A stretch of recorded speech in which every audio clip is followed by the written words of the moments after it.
நாம் பார்க்க போகிற ஒரு வேத பாடமானது பைபிளின் கடின பகுதிகளை அணுகுவது எப்படி.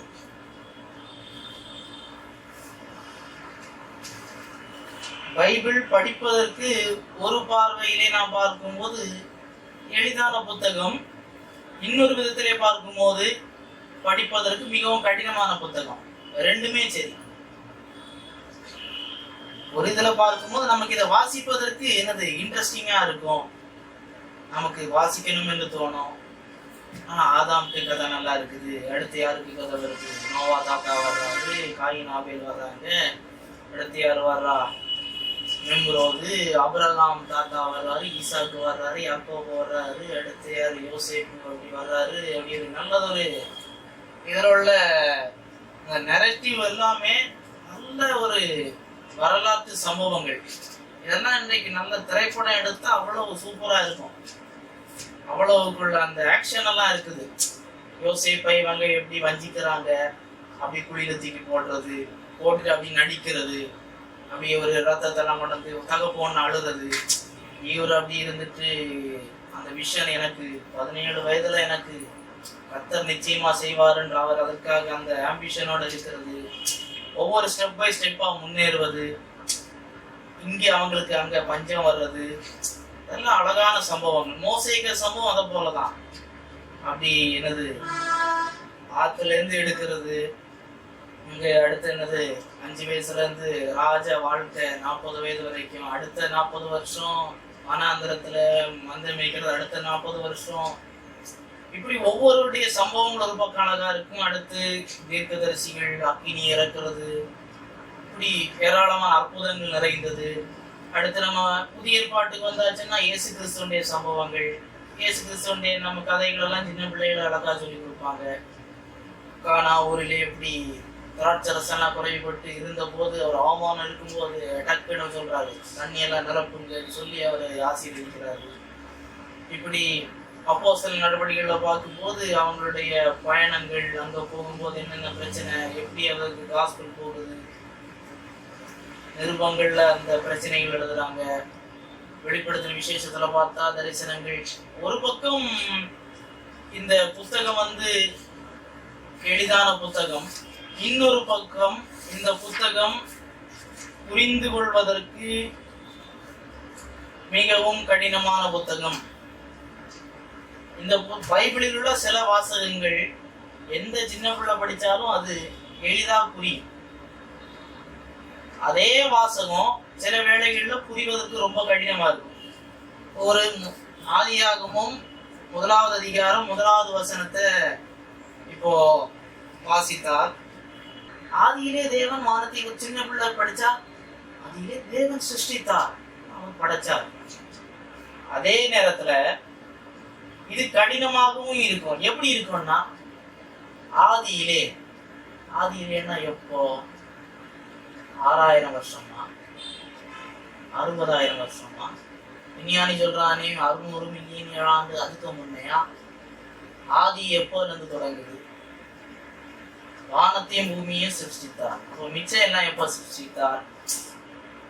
இந்த ஒரே வசனம் புரிந்து கொள்ள ஒரு பக்கம் ஈஸி. தேவன் ஆதியில எல்லாத்தையும் அவர் தான் சிருஷ்டித்தார். எங்க கடினமாகுது? ஆதியிலேன்னா எப்போ? வானத்தையும் பூமியையும் சிருஷ்டித்தார். இப்படி இந்த ஒரு வசனம் ஒரு பக்கம் இது ஒரு கூட்டத்தாருக்கு புரிந்து கொள்ள வேண்டியது. சில சூழ்நிலைகள் வரும்போது இது கடினமாக காணப்படுகிறது.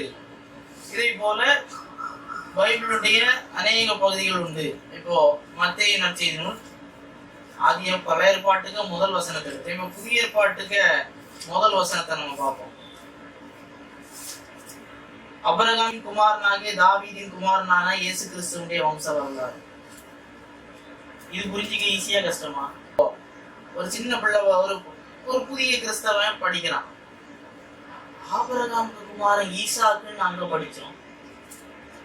ஆபிரகாமுக்கு குமாரன் தாவீது, தாவீதுக்கு குமாரன் சாலமோன்னு அவன் அரசனை கட்டுனான், ராஜாவர அவன் தானே இந்த அரண்மனையை கட்டுனான்.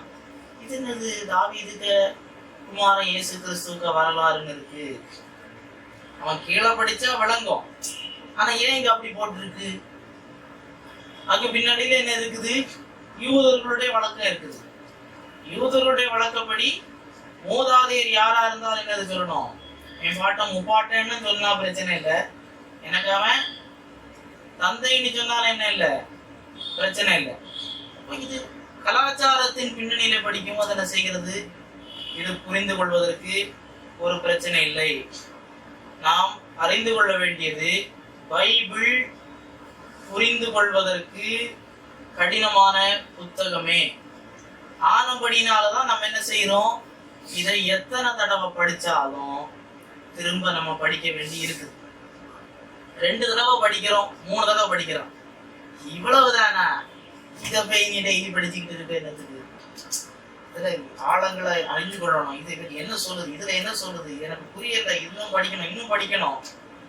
இது எந்த மத கிரந்தத்திலோ கொஞ்சம் படிச்சு பாருங்க, உங்களுக்கு இன்ட்ரெஸ்டிங்கா இருக்குதா? இல்ல எத்தனை தடவை வாழ்க்கை முழுவதும் இந்த புத்தகத்துக்கு அளவுலோ இல்லோ இன்னொரு புக்கை என் வாழ்க்கை முழுவதும் படிச்சு பார்க்க முடியுமா? ஒன்று, இதுல பல காரியங்கள் உண்டு. அதில் ஒன்று, இது படித்து புரிந்து கொள்ள மிக கடினமானது. உள்ள ரொம்ப புதையல் இருக்குது. இதை அன்லாக் பண்ணணும்னா நம்ம கஷ்டப்பட்டு இந்த கடலில் இருந்து முத்துக்கள் எடுப்பது போன்ற உள்ள காரியம். ஆனா அப்படின்னாலே பைபிள் புரிந்து கொள்வதற்கு ஒரு கடினமான புத்தகம். நாம் கடினமான புத்தகம் என்று நம்ம ஒரு பக்கம் சில காரியங்கள் எளிதா இருந்தாலும் கடினமான பகுதிகள் இருக்கின்றன. இது இருக்கின்றன என்று சொல்லும் போதுதான் நாம் படிப்பதற்கு இதற்கு முக்கியத்துவம் கொடுப்போம். ஏன் கடினமான புத்தகமா இருக்கிறது என்று பார்க்கும்போது, முதலாவது கால இடைவெளி மற்றும் கலாச்சார இடைவெளி. கால இடைவெளி. சில புத்தகங்கள் இப்ப வெளிப்படுத்தின விசேஷம், பைபிளுடைய கடைசி புக்கு நம்ம வாழ்றதுல இருந்து 1900 இயர்ஸ், 1900 வருஷத்துக்கு முன்னெடுக்கிறது கடைசி புக்கு. பைபிளுக்கு கடைசி, பைபிளில் 66 புத்தகம் இருக்குது. கடைசி புக்கு எழுதியே 2000 வருஷம் ஆகுது. முதல் புத்தகம் எழுதி 3500 வருஷம் ஆகுது. அப்போ ஆதியாகமத்தில் சொல்லப்பட்டிருக்கிற சம்பவங்கள் எல்லாம் இல்ல, பாதி சம்பவங்கள் எல்லாம் 3500 4000 ஆண்டுகளுக்கு முன்ன நடந்த சம்பவங்கள். இப்போ நமக்கு போன நூற்றாண்டு 2 நூற்றாண்டுகள் முன்பு நடந்த சம்பவங்கள் நம்ம பார்க்கிறோம், பேசுறோம். அதே நமக்கு நிறைய புரிஞ்சு கொள்ள முடியல. நம்ம வேற ஒன்று வேண்டாம், இன்றைக்கு என்ன இருக்குது? ஸ்மார்ட் போன் இருக்குது, மொபைல்ல. கொஞ்ச காலத்துக்கு முன்ன முதல்ல வரும்போது எப்படி இருந்து இவ்வளவு சோப்படப்பா போல ஒரு ஆண்டனா இருக்கும். அடுத்து என்ன வந்தது? ஒன்னொன்னா அடுத்து கலர் போன் வருகிறதுன்னு ஒரு பெரிய இது வந்தது. அதுக்கப்புறம் என்ன வருது? ஃபீச்சர் போன், கால்குலேட்டர் இருக்குதான், அதுல கிரிக்கெட் விளையாடலாமா, அலாரம் வைக்கலாமா, அப்புறம் அப்படி அப்படி இப்படி வளர்ந்து வந்திருக்கு. அடுத்து எனக்கு அடுத்த தலைமுறை வருது. அவனுக்கிட்ட போய் இந்த 2000 வந்த அந்த மொபைல் போனை கிடைச்சா அவனுக்கு என்ன புரியும்? என்னது இது? இது ஏன் இது இப்படி இருக்குது? இது எதுக்கு இவ்வளவு பெருசா இருக்குது? இதற்குள்ள ஒண்ணுமே இல்லையே, வசதி இல்லையே, போன் மட்டும்தான் நடிக்க முடியும், அதுக்கு எதுக்கு ஏன் இவ்வளவு பெருசா இருக்கணும்? இதை அப்ப புரிந்து கொள்ளணும்னா அவன் அப்ப போனான். அந்த காலத்துல எவ்வளவு வளர்ச்சி இருந்தது, எப்போ அந்த மொபைல் போனை கண்டுபிடிச்சான், யார் கண்டுபிடிச்சான், அப்போ எவ்வளவு முன்னேற்றம் ஏற்பட்டது. கம்ப்யூட்டரை பொறுத்தவரை ஹார்ட் டிஸ்க் எதுவா இருக்கட்டும். அதே போலதான் பைபிள் எழுதப்பட்டு 3500 ஆண்டு ஆதியாகமத்தினுடைய கால இடைவெளி ஆனபடினாலே அந்த கலாச்சாரங்கள் அங்கு உள்ளதாய் காணப்படுகிறது. இப்ப நம்ம இருக்கிறது தமிழ் பண்பாடு. அமெரிக்கர்கள் என்னது 21ஆம் நூற்றாண்டு எல்லாம் கம்ப்யூட்டர் காலம் எல்லாம் என்னது எங்க இருக்கிறாங்க? ஐடி ஃபீல்டுல எல்லாம் இருக்கிறாங்க. அவங்க இந்த கண்ணோட்டத்துல போய் பைபிளை புரியணும்னு நினைச்சா புரிய முடியாது. அதெல்லாம் ஆடு மாடு மேய்க்கிறவங்களுக்கு வட்டாரங்கள்ல நடந்தது ஆபிரகாம் சம்பவங்கள்லாம். ஆடு மாடு நடத்தி கொண்டு போனது, தண்ணீர் காட்ட போனான்னு இருக்குது, அவர்கள் பெண் பார்க்க போன படலங்கள், அது எப்படி, இதெல்லாமே அவர்கள் கலாச்சாரம் சார்ந்தது. ஆனப்படினாலே கலாச்சாரத்தை நாம் அறிந்தால்தான் புரிந்து கொள்ள முடியும். 2வது, பைபிள்ல ஒரே விதமான இலக்கிய உருவங்கள் பயன்படுத்தப்படவில்லை. பைபிளில் வரலாறு காணப்படுகிறது, சட்டம் காணப்படுகிறது, போயட்ரி பாட்டுகள் காணப்படுகிறது, விஸ்டம் லிட்டரேச்சர் என்று சொல்லுவார்கள், அந்த பழமொழிகள் போன்றது, நீதிமொழிகள் போன்றவைகள், தீர்க்க தரிசனங்கள் காணப்படுகிறது, கடிதங்கள் காணப்படுகிறது, அப்போகாலிப்டிக் லிட்ரேச்சர்னு சொல்லுவாங்க, வெளிப்படுத்துதல் போன்ற அந்த தரிசனங்கள் போன்றவைகள் காணப்படுகிறது. அப்போ எல்லாத்தையும் விளக்குவதற்கு புரிந்து கொள்வதற்கு ஒரே மாதிரி புரிந்து கொள்ள முடியாது. இப்போ இந்த யோசேப்புடைய சம்பவத்தை நம்ம பார்க்கும்போது, யோசேப்பு எத்தனை வயதுல, 30 வயதுல ராஜா என்ன சொல்லுகிறாரு, உன்னை கொண்டு நிறுத்தி உனக்கு எல்லா அதிகாரங்களையும் கொடுப்பேன், சிங்காசனத்தில் மாத்திரம் நான் உன்னிலும் பெரியவனா இருப்பேன். அதுக்கு அர்த்தம் என்னது, நான் எனக்கு லெட்டர் பேட்ல மட்டும் என்னது, நான் மற்ற எல்லாம் நீ பாத்துக்கப்பா. இதை நம்ம புரிந்து கொள்றதுல வேற இன்னும் இதற்கு என்று சொல்லி உருவகப்படுத்தியோ அதை எதை மையப்படுத்தி சொன்னார், இவருடைய ஆளுகை என்று சொன்னால், லெட்டர் பேட் என்று சொன்னால், அதுக்கு நம்ம ஒண்ணுமே போக தேவையில்லை. அது இவ்வளவுதான். அது நெரேட்டிவ் ஹிஸ்டரி, வரலாறு சொல்லுது. யோசேப்பை பார்த்து ராஜா சொல்லியாச்சு, இப்படிப்பா நீ பாத்துக்க, அவ்வளவுதான். அதே நேரத்தில் வெளிப்படுத்துற விசேஷத்துல ஒரு இது இருக்குது, ஒரு எழுத்து வருது, ஒரு அதிகாரத்துல ஒரு சம்பவம் வருது. கடலில் இருந்து ஒரு மிருகம் எழும்பி வர கண்டேன், அதுக்கு இத்தனை கொம்பு இருந்தது, அது வாயிலிருந்து இது புறப்பட்டது, அது அப்படி இருக்குது. அப்ப அதை விளக்கும் போது நம்ம என்ன செய்யணும், அப்போ கடலுக்குள்ள இருந்து பெரிய ஒரு டிராகன் வருமா இருக்கும், பைபிள் வரும்னு சொல்லும்போது நம்ம துப்பாக்கி வச்சுட்டு சுடுறதுக்கு ரெடியா இருக்கணுமா இருக்கும்னு இல்லை, நம்ம அப்படி விளக்க கூடாது. இப்போ உன்னத பாட்டு புத்தகம் இருக்கு, உன்னத பாட்டு புத்தகத்தை சொல்லுவாங்க, கல்யாணம் ஆகாதவங்க உன்னத பாட்டை பற்றி பேசக்கூடாது. எனக்கு அதை பற்றி கவலை இல்லை. உன்னத பாட்டு புத்தகம் கிறிஸ்துவையும் சபையும் பற்றி பேசுகிறது என்று சொல்லி அப்படி விளக்குனாலே வேற ஒன்னையும் விளக்க கூடாது. அதுல கிறிஸ்துவும் சபையும் பற்றி தான் பேசுகிறது. அப்போ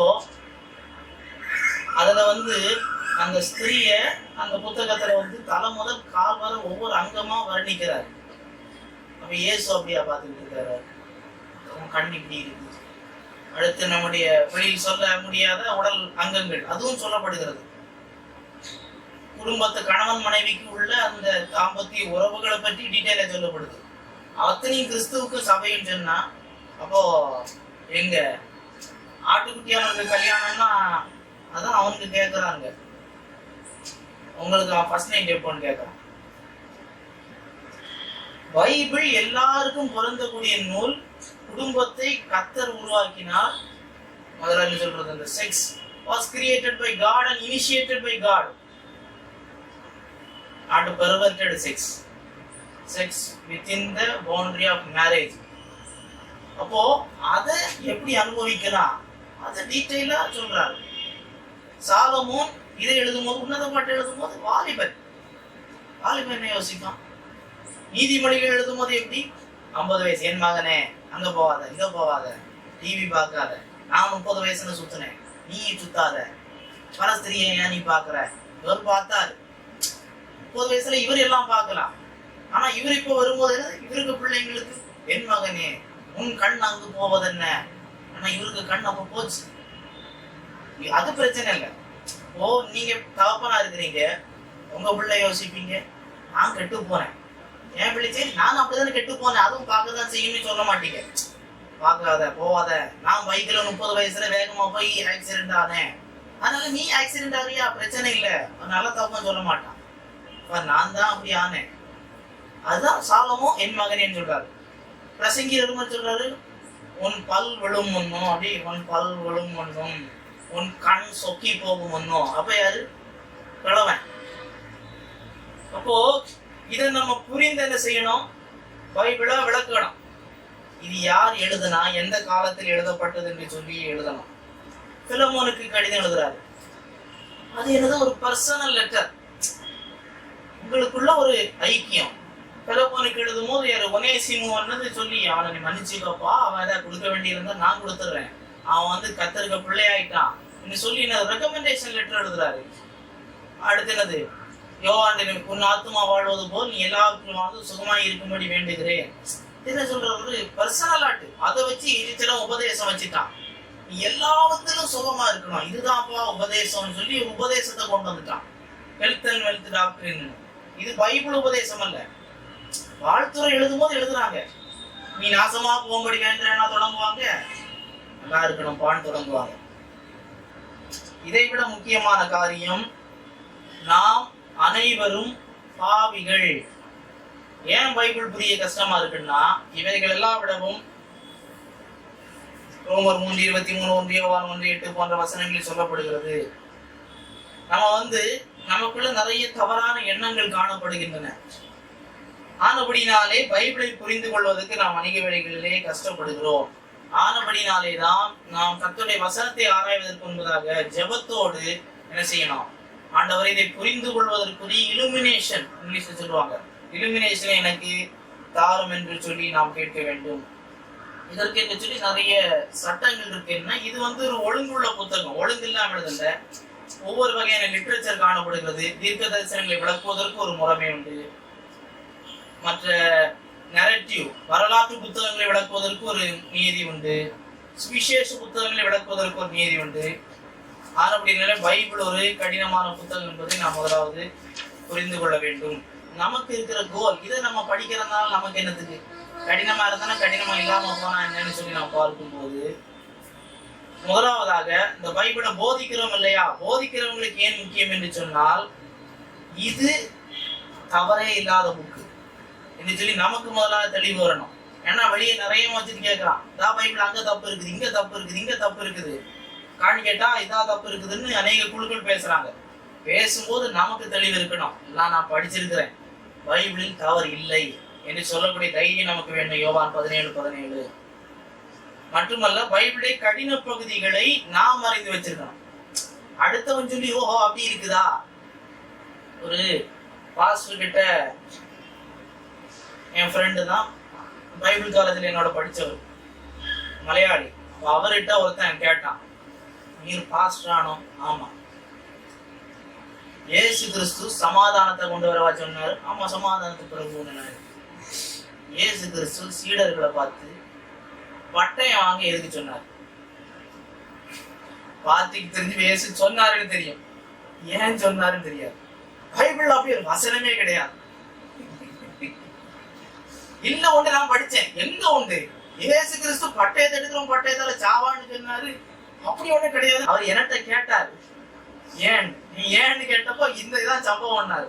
அடுத்தவன் சொல்லி நம்ம இப்படி பைபிள் இருக்குதோ, நான் தெரியாம படிக்காம அப்படி நம்ம கேவலப்படுறது போல விடக்கூடாது. நாம் அறிந்து வைத்திருக்க வேண்டும்.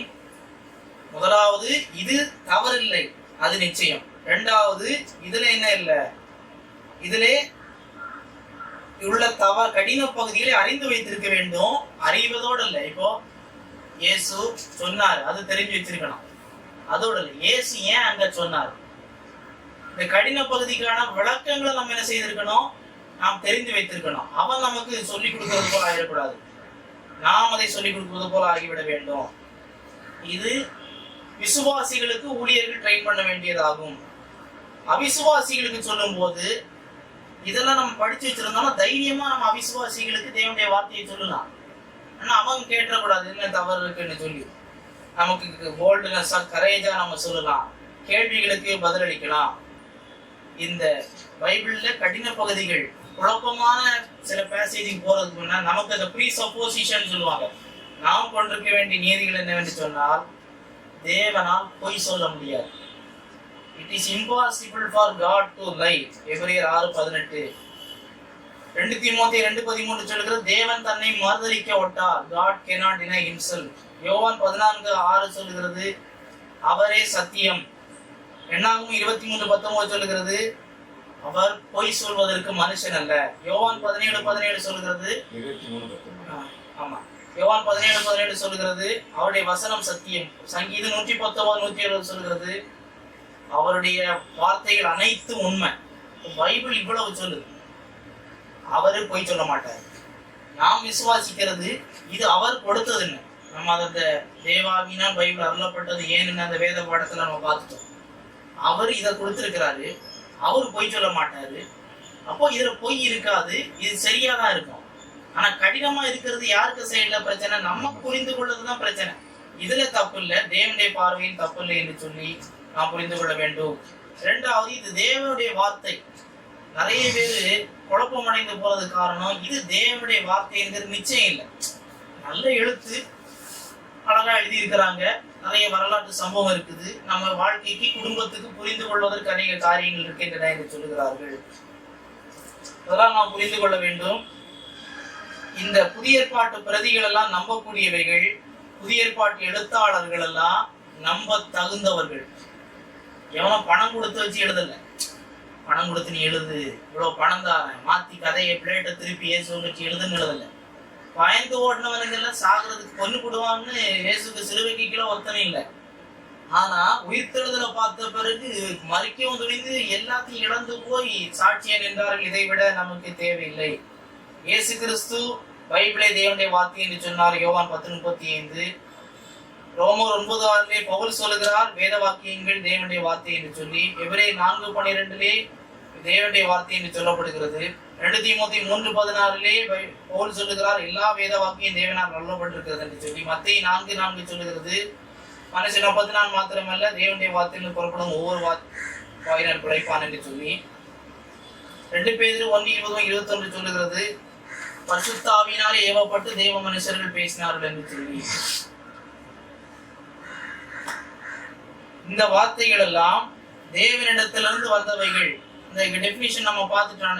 God superintending work on human others using their individual personalities, they composed and recorded without error his revelation to man in the words of the original manuscript. மூல பிரதிகளிலே தேவனுடைய வார்த்தையை தவறில்லாமல் அவர்களுடைய பர்சனாலிட்டியை பயன்படுத்தி எழுதியிருக்கிறார்கள். இவைகள் தேவனுடைய வார்த்தை என்று சொல்லுகிறது. இது எழுதப்பட்டிருக்கிறது மத்தேயு 4. இவைகள் வேத வாக்கியங்கள் உடைக்கப்பட முடியாது யோவான் 10. அவைகள் அழிந்து போகாது, வானம் பூமி ஒளிந்து போனால் ஒளிந்து போகாது. இது தேவனுடைய வார்த்தை என்று தன்னை குறித்தே பேசுகிறது. இவைகள் நிறைவானது உண்மை என்று இன்னும் பல வசனங்கள் சொல்லுகிறது. தீமோத்தேயு 1, தீத்து 1:2, எபிரேயர் 6:18, 1 யோவான் 1:5-6. வரலாற்று ரீதியிலும் விஞ்ஞான ரீதியிலும் அநேக காரியங்கள் உண்மையாய் காணப்படுகிறது. பைபிள் சொல்லுகிறதெல்லாம் தேவன் சொன்னார் என்று பைபிள் சொல்லுகிறது. பைபிள்ல இந்த வசனம் நிறைய ஆதியாகமம் 2:2, சங்கீதம் 95 போன்ற வசனங்கள் எல்லாம் புதிய ஏற்பாட்டில் வரும்போது தேவன் அப்படி சொல்லி இருக்கிறார் என்று சொல்லி இயேசு கிறிஸ்து சொல்லுகிறார். புதிய ஏற்பாட்டில் வரும்போது பைபிள் அங்க சொன்னு வராது, தேவன் சொன்னார்னு வரும். ஆனபடினாலே தேவனால் வந்தது என்று காணப்படுகிறது. தேவன் எது சொன்னாரோ பைபிள் அதையே சொல்லுகிறது. பைபிளின் கடின பகுதிகளை நாம் அணுகும் போது நாம் செய்ய வேண்டிய முறைகள் என்னென்ன? பைபிளில் அநேகம் கடின பகுதிகள் இருக்கிறது. கடின பகுதி என்னென்ன இருக்குன்னு உங்களுக்கு தெரியணும்னா நீங்க சில வெப்சைட்ல எல்லாம் போனா போதும். எரர்ஸ் இந்த பைபிள், கான்ட்ரடிக்ஷன்ஸ் இந்த பைபிள் போனா ஆதியாகமத்திலிருந்து வெளிப்படுத்தல் வரைக்கும் இதா தவறு இருக்குது, இதா தவறு இருக்குன்னு நீங்க லிஸ்டே போட்டு வச்சிருக்கிறான். ஒரு புக்கு போட்டாங்க 700 inconsistencies in the Bible. பைபிளில் காணப்படும் 700 தவறுகள். ஒரு NIV நல்ல மொத்தத்துல பைபிள்ல 700 தப்பு இருக்குப்பான்னு சொல்லி அவன் செய்திருக்கிறான், போட்டிருக்கிறான். அதுக்கு இன்னொரு புக்கு கவுண்டரா அப்பாலஜெட்டிக்ஸ்ல அப்பாலஜிஸ்ட் கொடுத்திருக்கிறாங்க. 700 inconsistencies in the Bible answered சொல்லி விளக்கங்களும் கொடுத்திருக்கிறாங்க. அப்போ இப்ப நமக்கு இது தெளிவு இருக்குது, இது தேவனால் கொடுக்கப்பட்ட புத்தகம். அப்போ அவன் 700ல 7000 தப்பு சொன்னாலும் பரிசுத்த ஆவியானவரின் அனுபவத்தை, பரிசுத்த ஆவியானவர் தனக்குள் வாசம் செய்ய பெற்றிருக்கிற ஒருவன், இயேசுவை கர்த்தர் என்று சொல்லுகிற ஒருவன், இது தேவனால் கொடுக்கப்பட்டது என்று சொல்லுகிற ஒருவன், அவன் இதை தவறுன்னு பார்த்தாலும் இதற்கு விளக்கம் கண்டுபிடிக்க மாத்தி சொல்றான். முயற்சிப்பானே இல்லாமல் விழுந்து விட மாட்டான் வலையில. ஆனா இப்ப ரட்சிக்கப்படாத கையில் அந்த புத்தகங்களோ அந்த வெப்சைட்டுடைய பார்க்க நேரிட போது, அப்போ அவனுக்கு கிறிஸ்து மார்க்கத்துல வரணும்னு யோசிப்பான், நல்லா இருக்கு போல இருக்குன்னு. ஆனா இதெல்லாம் பார்த்துட்டு அங்கே நிறைய தப்பு இருக்குது, இது சொல்ல மாட்டேங்கிறாங்க, பைபிள்லயும் எல்லாம் ஏமாத்துதான் என்று அவன் வஞ்சக வலைக்குள் விழுந்து விடுவான். அதுல இருந்து நாம் அவர்களை மீட்டெடுக்கணும். அப்போ பைபிளில் கடின பகுதிகளை நாம் அணுகும் போது சில காரியங்களை நாம் பின்பற்ற வேண்டும். முதலாவது காரியம், do not assume that the unexplained is not explainable. இதுவரை நமக்கு விளக்கம் காணாதவற்றை ஒரு காலத்திலேயும் கண்டுபிடிக்க முடியாது என்று சொல்லி முடிவு பெறக்கூடாது. இதுவரை தெரியல, அதனால தெரியவே செய்யாது, ஒரு நாளும் விளக்க முடியாது என்று சொல்லி நம்ம என்ன செய்யக்கூடாது, நம்ம முடிவுக்கு வர முடியாது. பைபிளில் சொல்லப்பட்ட அனைத்தையும் நாம் உடனடியாக விளக்கிவிட முடியாது. நாம் பார்த்தது போல கால இடைவெளி, கலாச்சார இடைவெளி, அதனுடைய இலக்கண வித்தியாசங்கள், வேறுபாடுகள் இருக்கிறது. ஆனபடினாலே அந்த மாடர்ன் ரீடர் இப்போ உள்ளவருக்கு கடினமாய் தோன்றும். நாம் தொடர்ந்து படிக்கதான் நமக்கு விளக்கங்கள் கிடைக்கும். இப்போ எப்படி இந்த சயின்ஸ்ல ஒவ்வொரு காலம் முன்னேறும் போது ஒரு நட்சத்திர மண்டலங்கள் குறித்து அதிகமா அவங்க படிச்சு முடிவுக்கு வர்றாங்க. இப்போ சோலார் சிஸ்டம்ல முதல்ல எத்தனை வச்சிருந்தாங்க? 9 கிரகங்கள் வச்சிருந்தாங்க. புளூட்டோ வர தியரி எல்லாம் போட்டு படிச்சு கொடுத்துருந்தாங்க. ஆனா இவருடைய விஞ்ஞான வளர்ச்சி முன்னேற்றம் கண்ட பிறகுதான் என்ன தெரியுது, புளூட்டோவுக்கு ஒரு கோளுக்கு இருக்கக்கூடிய ஒரு அந்த லட்சணங்கள் பத்தாது, இவங்களுடைய கிரைட்டீரியாவை அது மீட் பண்ணல. அப்பதான் தெரியுது. அப்ப எலிமினேட் பண்றாங்க, அது இதுக்கு தகுதி இல்லைன்னு சொல்லி இருக்கிறாங்க. அதே போலதான் இதில் உள்ள அத்தனையும் நமக்கு ஒரு நாள்ல நமக்கு ஒன்றும் புரிந்து கொள்ள முடியாது.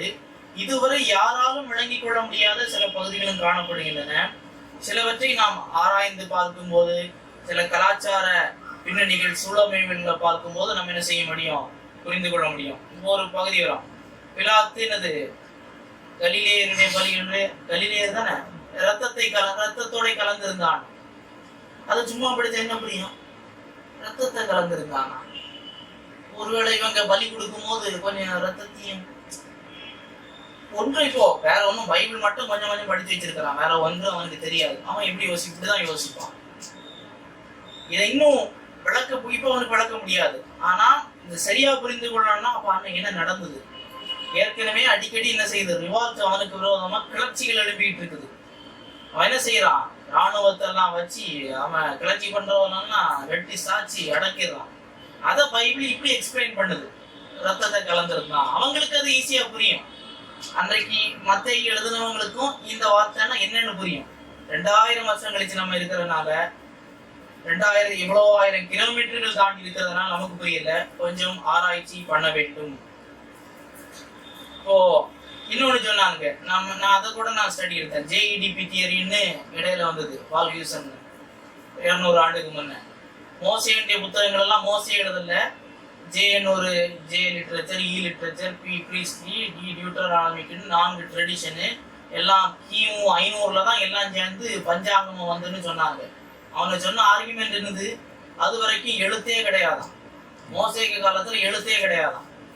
அதனால மோசை எழுதி இது பண்ண வாய்ப்பு இல்லை. பிறகு அவங்க மோசைக்கு பரம்பரைக்கே சந்ததியில சொல்லி ஒருத்தன் சின்ன கதை சொல்லி 10 நூற்றாண்டு கழியும் போது அவனை சும்மா கடலை தாண்டி வந்தானுங்களாம். இது 10 நூற்றாண்டு தாண்டி இது கடவுளே கடலை பிளந்துட்டான்னு கதை மாறி போச்சுன்னாங்க.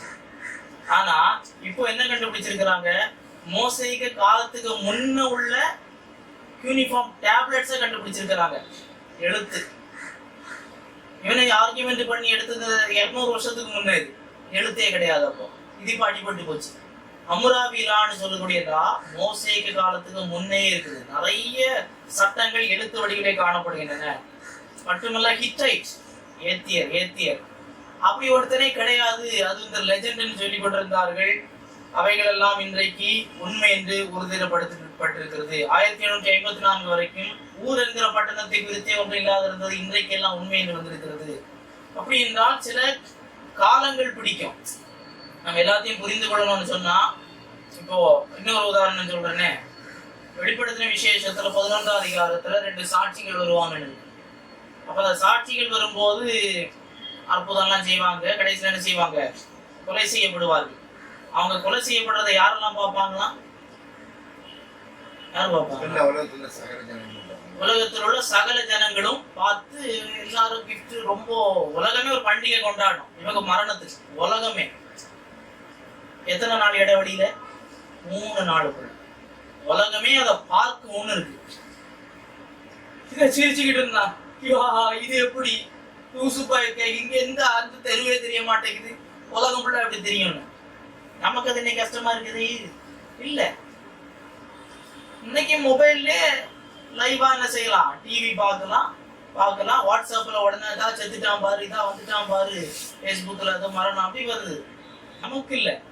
எத்தனை வருஷம் ஆயிருக்குது, 2000 இயர்ஸ் ஆயிருக்கு. இப்போ நமக்கு புரிந்து கொள்ள ஈஸி. ஆனா இதை முற்காலத்துல பைபிளை விளக்குனவங்க எவ்வளவு கஷ்டப்பட்டிருப்பாங்க தெரியுமா? இதை விளக்குறதுக்கு அவன் சொன்னான், என்ன பைபிள் பொய் எழுதுனவனுக்கு லூசுப்பா இது கூட தெரிய மாட்டேங்குது, உலகம் முழுதா பாப்பானாகும். அவங்க அப்படி விளக்கணும். ஒருவேளை இது ஆவிக்குரிய ரீதியில அவங்க அப்படிதான் விளக்கி இருக்க முடியும். ஏன்னா அவங்களுக்கு இது தெரியாது. ஒருவேளை சில சொல்லியிருக்கிறாங்க, எதிர்காலத்துல ஒருவேளை வருமா இருக்கும்னு சொல்லியிருக்கலாம். ஆனா அதனால சிலது நம் காலத்தில் விளக்கப்பட முடியாமல் இருக்கலாம், பிற்காலத்தில். ஆனால் ஒரு குறிப்பிட்ட காலம் வரும்போது அனைத்திற்கும் விளக்கம் இதற்கு சொன்னபடியே சரியாய் வந்ததுன்னு எல்லாரும் பேசுவாங்க. அதுக்கு டைம் எடுக்கும். ஆனபடினாலே நாம் முடிந்தவரை ஆய்வு செய்ய வேண்டும், முடியாதவற்றை காலம் வருவதும் பொறுமையை பார்த்திருக்க வேண்டும். இன்னொன்று, இரண்டாவது காரியம், do not presume the Bible is guilty until proven innocent. இப்போ பைபிளில் சொல்லப்பட்டிருக்கிற ஒரு காரியம் நம்ம படிக்கிறோம், அதனுடைய முழு அர்த்தத்தை புரிந்து கொள்ளாம இதா தப்பா சொல்லிட்டு என்று சொல்லி ஒரு தவறான முடிவுக்கு நம்ம என்ன செய்து விடக்கூடாது, வந்து விடக்கூடாது. நாம் ஒரு புத்தகம் படிக்கிறோம்னா அந்த புத்தகத்துல இருந்து நமக்கு பெனிஃபிட் கிடைக்கிறது தான் படிக்கிறோம். இந்த புக்கை இப்ப படிக்கிறேன், இவ்வளவு நேரம் செலவு பண்ணி படிக்கிறேன்னா இதை படிக்கிறதுனால எனக்கு ஏதாவது ஒரு சரக்கு கிடைச்சிருக்கணும். படிக்கிற முன்னே இதுல 1008 தப்பு இருக்கும். இப்படி சொல்லிட்டு படிச்சா ஒண்ணும் புரியாது, நமக்கு பிரயோஜனம் வராது. இதா தப்பு இருக்கு, இதா தப்பு இருக்கு, இதா தப்பு இருக்கு, இதா தப்பு இருக்கு, இப்படி படிக்க போனா தப்ப கண்டுபிடிக்கணும்னு படிச்சா கண்டுபிடிக்கலாம். எல்லாம் நீ எந்த தவறான அபிப்பிராயம் இல்லாம, நான் எந்த எண்ணம் இல்லை, இதை எப்படி சரியா இருக்கு படிக்கிறேன், எல்லாம் படிச்சு முடிச்சுட்டு எனக்கு இது விளங்கல்ல அப்படின்னு சொல்லணும். இல்ல அவன் சொன்ன அந்த வெப்சைட்ல பார்த்தேன் எல்லாம் தவறாதான் இருக்குது, இதான் இங்க தவறா இருக்குது அப்படி என்று படிக்க கூடாது. மூன்றாவது காரியம், do not confuse our fallible interpretation with God's infallible revelation. தேவனுடைய வார்த்தையை நம்முடைய சில வியாக்கியானங்களுக்கு இரண்டையும் இணைக்க கூடாது. இது தேவனுடைய வார்த்தை, நமக்கு சில வியாக்கியானம் இருக்குது, இதுதான் ஏன் வியாக்கியானம் தான் பெருசு, அதுக்கு இதை கீழே இறங்கக்கூடாது. ஒரு உதாரணம், 666.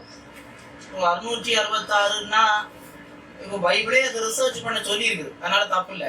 புத்தி உள்ளவன் கணக்கு போடுப்பா, சிந்திப்பா என்று சொல்லி, அதனால தப்பு இல்லை. அப்போ ஒவ்வொரு காலத்திலையும் ஒவ்வொரு வியாக்கியானம் வந்தது. 1ஆம் நூற்றாண்டு, அந்த 1ஆம் நூற்றாண்டு, அதுக்கு பிற்பட்ட காலங்கள் நீரோ மன்னனுக்கு அந்த நம்பர் இதுவாகும், அந்த ரோமர்களுடைய நம்பர் இதுவாகும். எவனாவது ஒரு உலக என்ன சொல்றது, உலகத்தை ஆட்டி படைக்கக்கூடிய சர்வாதிகாரி வந்தா அவனுக்கு நம்பர் இதுவாகும். கம்ப்யூட்டருக்கு number www world wide web 666 இதுவாகும் அப்படின்னு ஒவ்வொரு காலம் வரும்போது ஏதாவது சொல்லி விடுறாங்க. இப்போ இவங்க சொல்ற இன்டர்பிரிட்டேஷன் சரி இல்லைன்னு வரும்போது நான் தப்பா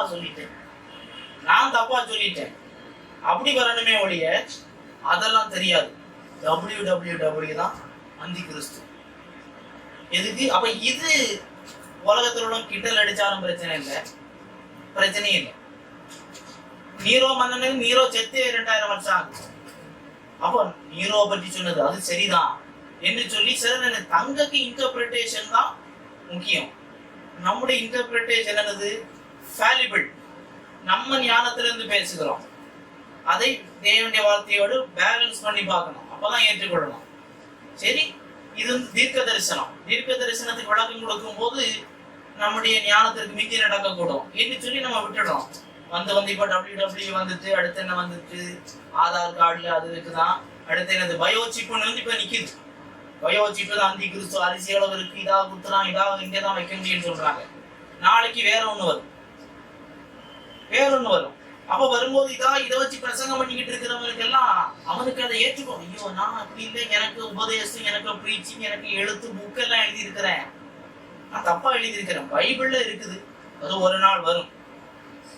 670 அது வந்த பிறகு நமக்கு தெரியும் பைபிள்ல இதா இருக்கு. தீர்க்க தரிசனங்கள் எப்பவுமே அநேகம் ப்ரெடிக்ஷனுக்கு அதா வருது போதா வரப்போகுதுன்னு அந்த ஜோசியக்காரர் போல, அந்த வானிலை ஆய்வு மையம் போல வரும் என்று எதிர்பார்க்கப்படுகிறது இந்த மழை, அதுக்கு அல்ல, ப்ரெடிக்ஷனுக்கு அல்ல. இது நடந்த பிறகு படிப்பாங்க எல்லாம். ஐயோ, கிறிஸ்தவனுங்க சொன்ன புக்கு சரிதானே, இதெல்லாம் இங்க எழுதியிருக்கே. ராப்சர்ல போகாதவங்க விளக்கி காட்டுவான், எங்க பைபிள்ல அன்னைக்கே பாஸ்டர் சர்ச்சில் சொன்னாரு, இதான் 666 கொண்டு வந்திருக்கிறானே, இதா பைபிள் எழுதி இருக்கு அன்றைக்கு நியூஸ் சேனல்கள் எல்லாம் பேசும். ஆனப்படினாலே நாம் நம்முடைய எரோனியஸ் ஸ்டேட்மெண்ட்ஸ் வச்சு பைபிளை நிறுத்துவதற்கு நாம் இது பண்ணக்கூடாது. 4வது காரியம், பைபிளுடைய கான்டெக்ஸ்ட், சூழவியல் அமைப்பு புரிந்து கொள்ளணும். ஒரு கான்டெக்ஸ்ட் நம்ம என்ன செய்யணும், பைபிள் சொல்லுதுன்னு சொன்னா இந்த பைபிளுக்கு முந்தின வசனம் என்ன, பிந்தின வசனம் என்ன, அதை இமீடியட் கான்டெக்ஸ்ட்பாங்க. அடுத்தது என்ன எடுப்பாங்கன்னு சொன்னா அந்த சாப்டருடைய கான்டெக்ஸ்ட், அந்த அதிகாரம், அந்த ஒரு அக்கௌண்ட் எங்க தொடங்குது, எந்த இடத்துல அது மாறுது. அடுத்தது இந்த புத்தகம், இப்போ யோவான் சுவிசேஷம் 3வது அதிகாரம் என்னது, 16வது வசனம், என்ன வசனம் அது? தேவன் தம்முடைய ஒரே பேரான குமாரனை விசுவாசிக்கிறவன் எவனோ அவன் கெட்டு போகாமல் தந்தள்ளி இவ்வளவா அன்பு கொண்டார். இதை லிபரல்ஸ் இருக்கிறாங்க இல்லையா, எல்லா ரட்சிக்கப்படுவான்னு சொல்றான். அவன் எப்படி எடுக்கிறான்னா, இங்கிலீஷ்ல இருக்கு so God loved the world. அவன் எப்படி எடுப்பானா, so God loved the world. சோன்னா அப்படியா ரொம்ப நேசிச்சுட்டாராம், அதுக்கு அளவே இல்லாம போனதுனால எல்லாரையும் நேசிச்சு என்ன செய்துட்டாராம். ஜீசஸ் சோன்னு சொல்றதுக்கு முன்ன என்ன சொன்னாரு, மனுஷகுமாரன் மேல உயர்த்தப்படணும், நீ மறுபடி பிறக்கணும்.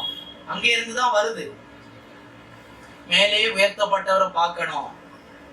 அதுக்கு அடுத்துதான் என்ன சொல்றாரு, so God loved the world. இது அவ்வளவுத்தையும் விட்டுட்டு இதை மட்டும் முடிச்சுட்டு பண்றதுனால இன்றைக்கு வியாக்கியானங்கள் தவறாய் போகிறது. இந்த கான்டெக்ஸ்ட் இது அந்த அதிகாரம். அடுத்து அந்த புத்தகம் எதுக்கு எழுதப்பட்டிருக்கிறது, யோவான் சொல்லுகிறாரு எதுக்கு எழுதப்படுகிறது, நீங்கள் கர்த்தராகிய இயேசு கிறிஸ்துவை விசுவாசிக்கும்படியாகவும் அவருடைய நாமத்தினாலே நித்திய ஜீவனை பெற்றுக் கொள்ளும்படியாகவும் இவைகள் எழுதப்பட்டிருக்கிறது. இந்த புக் எதுக்கு எழுதி இருக்குன்னு பார்க்கணும். அந்த ஆதர் இதை வச்சுட்டு தான் இதெல்லாம் எழுதி இருக்கிறாரு. அடுத்து இந்த பைபிள் மொத்தத்துவம் எதுக்கு இந்த பைபிள் எழுதப்பட்டிருக்கிறது, இது நம்முடைய கைடு புக். எந்த வழியா போனோம், எதுக்கு நித்தியத்துக்கு வழி, ஆமா யூசேஜ் மேனுவல் எப்படி நம்ம சொன்னாலும் சரி, ஒர்க்கேஸ் மேனுவல் எப்படி நம்ம சொன்னாலும் சரி.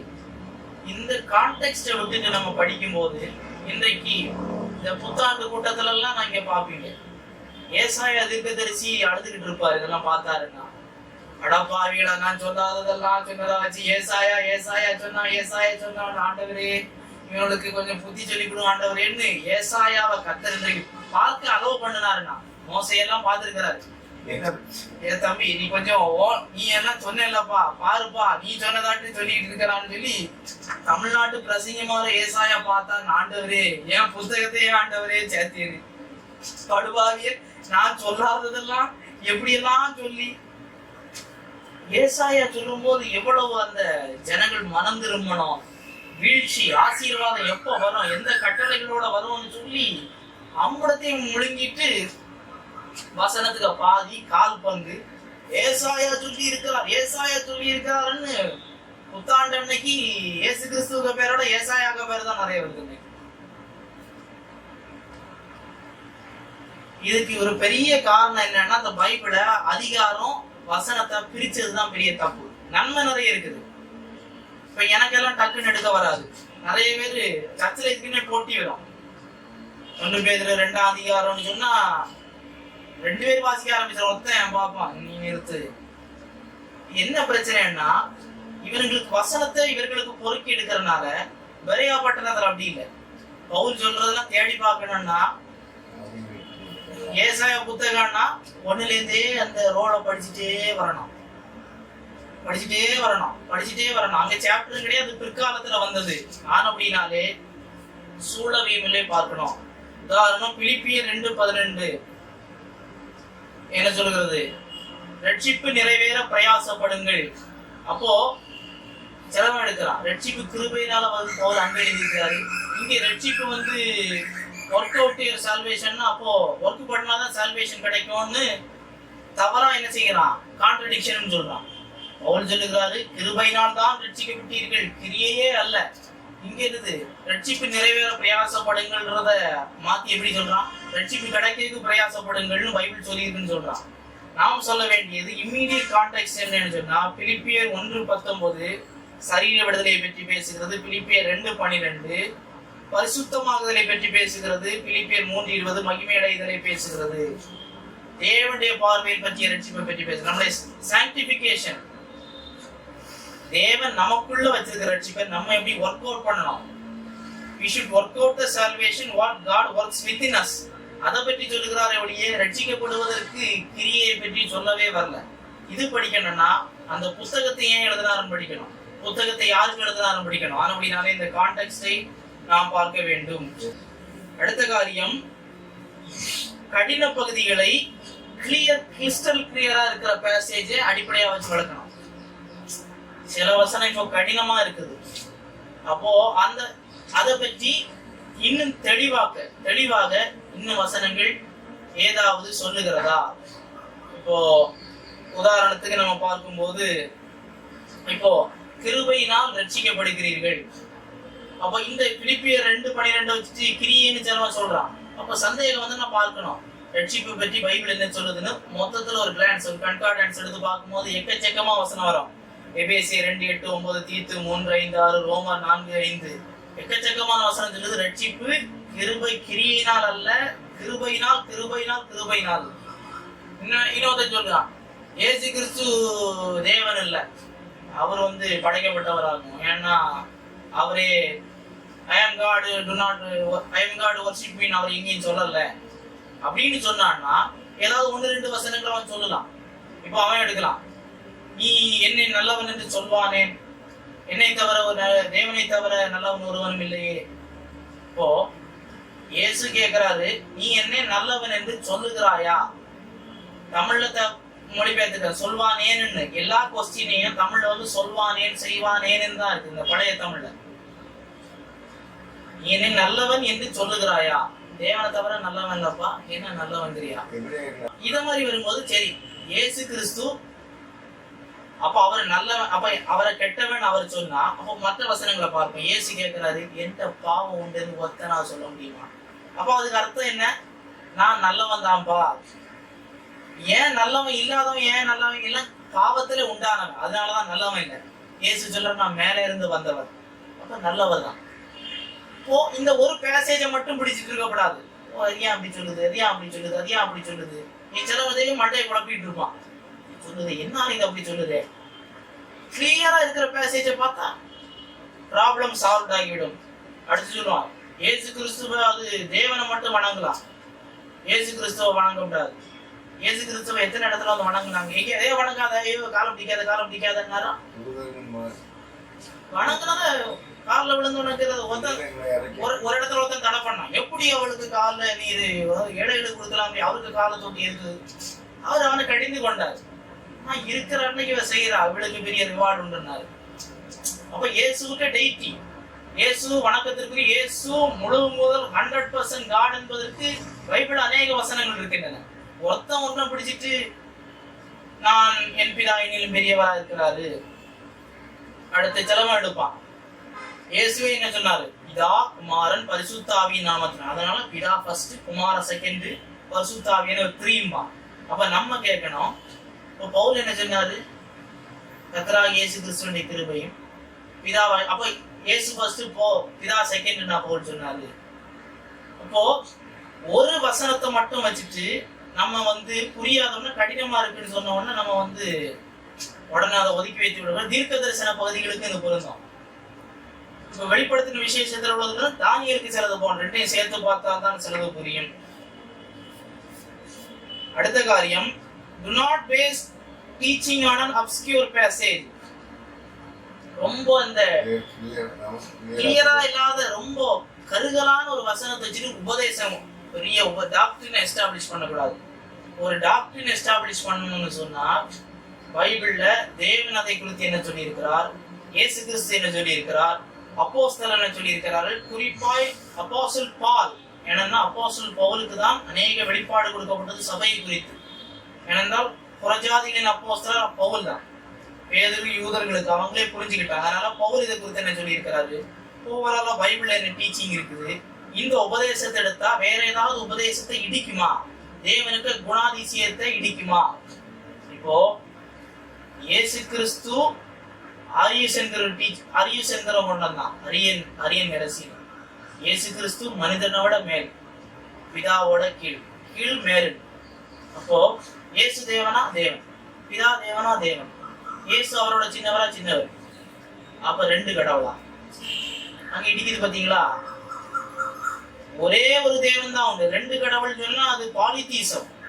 அப்போ ஒன்றில் ஒரு முடிவுக்கு வரணும். இயேசு தேவன் இல்லைன்னு சொல்லணும். இயேசு தேவன் சொன்னா பிதாவும் தேவனா 2 தேவன் ஆகக்கூடாது. 2 தேவன் இருக்க முடியாது. ஏனென்றால் என்னையின்றி வேறு தேவன் இல்லைன்னு கர்த்தர் சொல்லியிருக்கிறார்.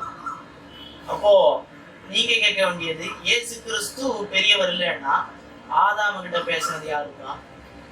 அப்ரஹாமுக்கு முன்ன வந்து பேசினது யாருப்பா? நான் சர்வ வல்லமையுள்ள தேவன் காட் த ஃபாதரா வந்து பேசினார். இயேசு கிறிஸ்து சொன்னாரு, பிதாவை ஒருவனும் ஒரு காலம் கண்டதில்லை.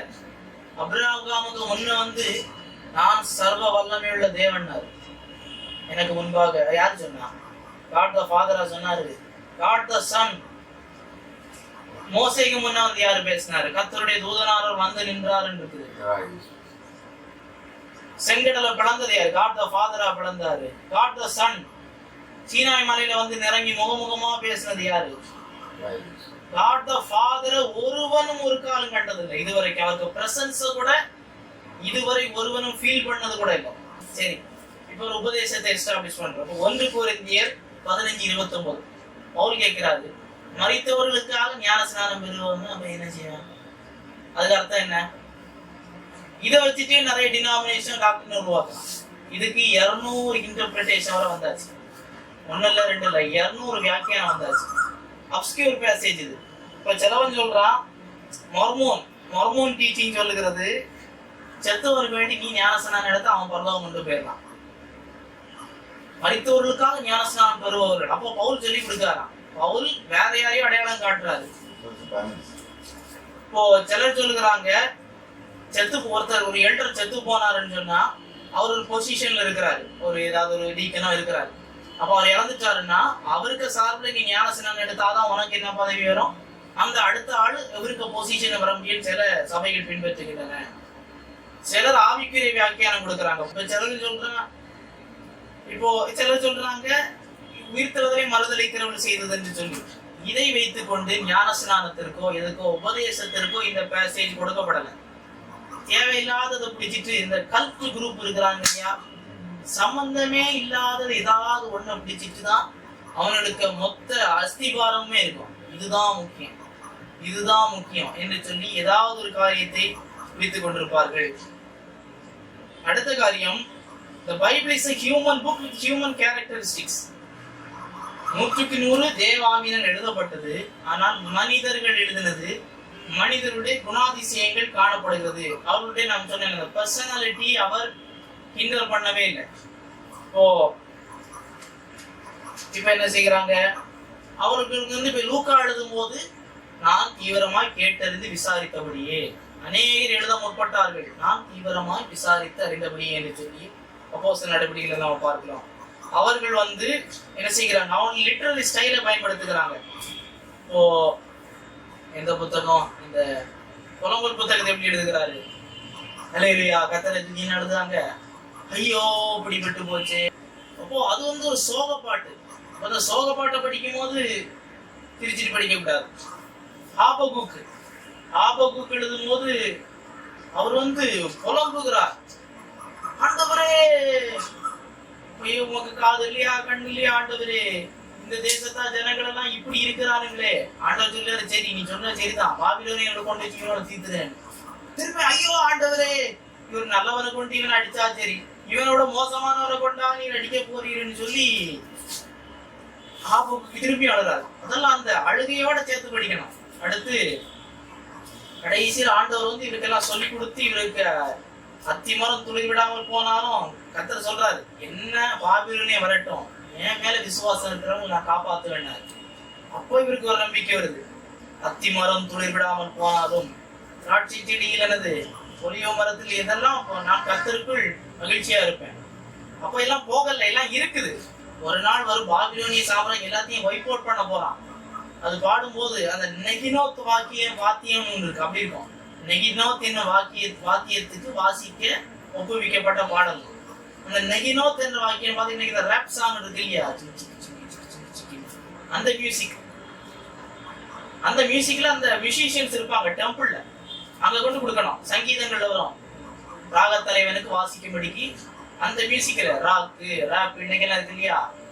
அப்போ இவ்வளவு வித்தியாசங்கள் காணப்படுகின்றன. சில இடத்துல அழுகிறார்கள், சில இடத்துல நடனம் ஆடுகின்றார்கள், சில இடத்துல யோவான் எழுதும்போது ரொம்ப சிம்பிளா இருக்கும் கிரீக். ஆனா எபிரேயர் புஸ்தகத்தை படிக்கும் போது ரொம்ப கடினமா இருக்கும் அவருக்கு அந்த லிட்டரரி ஸ்டைலை பார்க்கும்போது.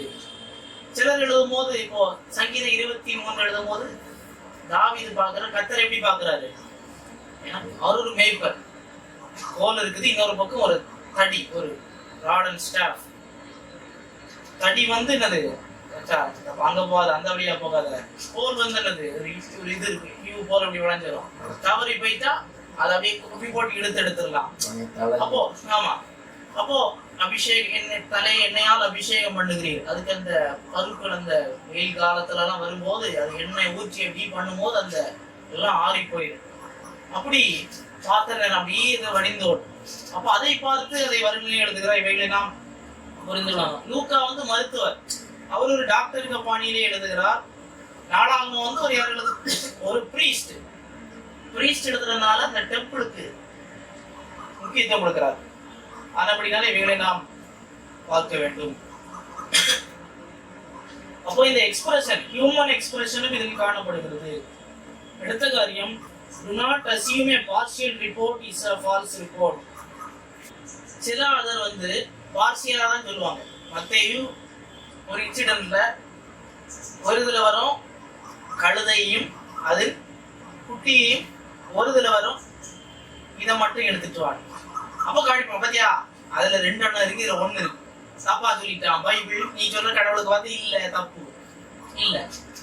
இவருக்கு பார்வையில் என்னது, அது அவிழ்த்துட்டு வந்ததுதான் இவருக்கு முக்கியத்துவம். அவருக்கு பார்வை குட்டி, அவர் என்னது அதுக்கு அவர் முக்கியத்துவம் கொடுக்கல. இன்னொருத்தருக்கு பாக்குறாரு இல்ல, 2 ஒரு ஆக்சிடென்ட் நம்ம பாக்குறோம், ஆக்சிடென்ட் நடக்குது, நீங்க 2 பேரும் நிக்கிறீங்க, ஒரு ஆக்சிடென்ட் நடக்குது, ஒரே சம நேரத்துல 2 பேரும் நிக்கிறீங்க, அடுத்து டக்குன்னு நடந்துட்டு ஓடி ஓடி வர்றாங்க, என்ன நடந்து நீங்க சொல்றீங்க, அது 2 பேரு, அது எப்படி நடந்து, அது உங்க பார்வையில பஸ்ஸுக்காரங்க தப்பா இருக்கு, இன்னொருத்தன் பார்வையில லாரிக்காரங்க இடிச்சதா இருக்கு, இடிச்சதே 2 பேரும். இப்போ உங்க கண்ணோட்டம் என்னது, இவன் தான் குடிச்சிட்டு வந்தான் போல இருக்கு, இவன் தான் பைக் இடையில கொண்டு உள்ள போதான் போல இருக்கு. நீங்க சொல்றதும் சரிதான், பைக்குக்காரன் குறுக்க வந்ததும் சரிதான், இவன் இல்ல ஓவர்டேக் அடிச்சதும் சரிதான். ஆனா உங்களுடைய பாயிண்ட் ஆஃப் இன்ட்ரெஸ்ட் பைக்குக்காரங்க தான் என்னது ரொம்ப வேகமா போறாங்க, அவனும் முன்ன போனானாலதான், அவன் முன்ன போனா சரிதான். இதுல தவறுகள் இருக்கலாம், ஆனா ஒரு வகையில 2மே சரிதான். அதே போலதான் இவைகள் அந்த ஆடியன்ஸுக்கு. இப்போ மத்தேயு என்ன எழுதுனா யூதர்களுக்கு எழுதுகிறாரு, யோவான் இப்போ ஒவ்வொரு ஆதர்களுக்கும் ஒவ்வொரு ஆடியன்ஸ் இருக்குது, அந்த ஆடியன்ஸை மையமா வைத்து எழுதுகிறார்கள். மத்தேயு சொல்லுகிறார், நீ கிறிஸ்து ஜீவனுள்ள தேவனுடைய குமாரன் 16:16. மார்க்கு சொல்லுகிறார், நீ கிறிஸ்து, யூ ஆர் த கிரைஸ்ட். லூக்கா சொல்லுகிறார், தேவனுடைய கிறிஸ்து. ஒரே இதுதான், அந்த எக்ஸ்பிரஷன் இதுல எந்த வார்த்தை சொன்னாங்க, எல்லா வார்த்தையும் தான் சொன்னாங்க. இவருக்கு அந்த வார்த்தையில கிடைச்சது என்னது, லூக்காவுக்கு தேவனுடைய கிறிஸ்து, அதுதான் முக்கியமான பாயிண்ட். மத்தேயுக்கு என்னது, கிறிஸ்து ஜீவனோட தேவனுடைய குமாரன், 2 ஒண்ணுதான். ஆனால் அவருடைய இம்பார்ட்டன்ஸை நாம் புரிந்து கொள்ள வேண்டும். தேவை கேட்டால் போல் அவர்கள் போட்டிருக்கிறார்கள். பார்சியல் ரிப்போர்ட் அவங்களுக்கு அவ்வளவு தேவை. நம்ம இது அதுக்குதான் 4 இருக்குது, இணைச்சு படிக்கணும். இதுல நமக்கு வேற எந்த கஷ்டமும் கிடையாது. அடுத்த காரியம், do not demand the New Testament citations of the Old Testament, always be exact quotations. புதிய ஏற்பாட்டுல இருந்து அந்த பழைய ஏற்பாட்டை சொல்லப்பட்டபடி நிறைவேறினது, இந்த தீர்க்கதரிசியினால் சொல்லப்பட்டபடி நிறைவேறினது, ஏசாயாவினால் சொல்லப்பட்டது நிறைவேறினது சொல்லிட்டு அதை சொன்ன அதே வார்த்தை அப்படியே எழுதியிருக்க மாட்டாங்க, கொஞ்சம் மாற்றி எழுதியிருப்பாங்க. அது தவறு கிடையாது. இப்போ சகரியா 12:10 இருக்குது, கர்த்தர் சொல்கிறார், அவர்கள் குத்தின என்னை அவர்கள் அதை நோக்கி பார்ப்பார்கள். They will look on me whom they have pierced. யோவான் அதை எப்படி சொல்றாருன்னா, அவர்கள் குத்தினவரை அவர்கள் நோக்கி பார்ப்பார்கள். அந்த வாசிங்களே, யோவான் 19வது அதிகாரம் 37வது வசனம். They shall look on him whom they have pierced. அவர்கள் குத்தினவரை நோக்கி பார்ப்பார்கள். சகரியா வருது என்னை நோக்கி பார்ப்பார்கள், அல்லாமலும் தாங்கள் குத்தினவரை நோக்கி பார்ப்பார்கள் என்று வேறொரு வேத வாக்கியம் சொல்லுகிறது. சகரியா 12:10 தாங்கள் குத்தினவரை நோக்கி பார்ப்பார்கள். whom they have pierced. சகரியா எப்படி எழுதியிருக்கிறாரு? கர்த்தர் சொல்லுகிறார், அவர்கள் என்னை குத்தினார்கள், என்னை நோக்கி பார்ப்பார்கள். இது பிதாவாகிய தேவன் சொன்னதல்ல, இது கர்த்தராகிய இயேசு கிறிஸ்து குமாரனாகிய தேவன் சொன்ன வார்த்தை. கர்த்தர் சொல்லுகிறார், யாகவே. ஆனா அப்படின்னாலே இதுல எதுவும் கிடையாது. இப்போ சிலர்ல இப்ப ஏசாயா 61:1-2 இயேசு சொல்வார், கர்த்தருடைய ஆவியானவர் என் மேல் இருக்கிறார், சிறுமைப்பட்டவனுக்கு சுவிசேஷத்தை அபிஷேகம் பண்ணினார், காயம் கட்டுதலை கூறவும் கர்த்தருடைய அனுக்கிரக வருஷத்தை கூறவும். அதோட நிறுத்துவாரு. நீதியை சரி கட்டும் நாள் அதை சொல்ல மாட்டாரு, ஏன்னா அதுக்கு ஒரு டைம் வரலாம். சரி கட்டல என்ன வரும்? நம்ம லூக்காவில சொல்லுவாரு, பகுதி தான் சொல்லுவாரு. அப்ப பகுதி சொன்னனால அது தவறு கிடையாது, அவ்வளவுதான் சொல்ல தேவை அந்த டைமுக்கு, ஏன்னா அது நிறைவேறிட்டுன்றாரு. இந்த வாக்கி நிறைவேறிட்டு அடுத்தது சொன்னா அது நிறைவேறி இருக்காது. ஆனபடினாலே இது தவறல்ல. இன்னும் சில இடங்களிலே பழைய ஏற்பாட்டில் 1-2 வசனங்களை இணைத்து சொல்லப்பட்டிருக்கிறது. மத்தேயு 2:6 மீகா 5:2 மற்றும் 2 சாமுவேல் 5:2 2 வசனங்களை சேர்த்து சொல்லப்பட்டிருக்கிறது. மத்தேயு 27:9-10 சகரியா 11:12-13 எரேமியா 19:12 போன்ற வசனங்களை இணைத்து சொல்லப்பட்டிருக்கிறது. இன்னொரு காரியம், புதிய ஏற்பாட்டுல பழைய ஏற்பாட்டுல ஒரு அர்த்தத்துல சொல்லி இருக்கும் அந்த வசனம், ஆனா புதிய ஏற்பாட்டுல அது வேறொரு கண்ணோட்டத்துல எடுத்திருப்பாங்க. நம்ம எடுக்கக்கூடாது.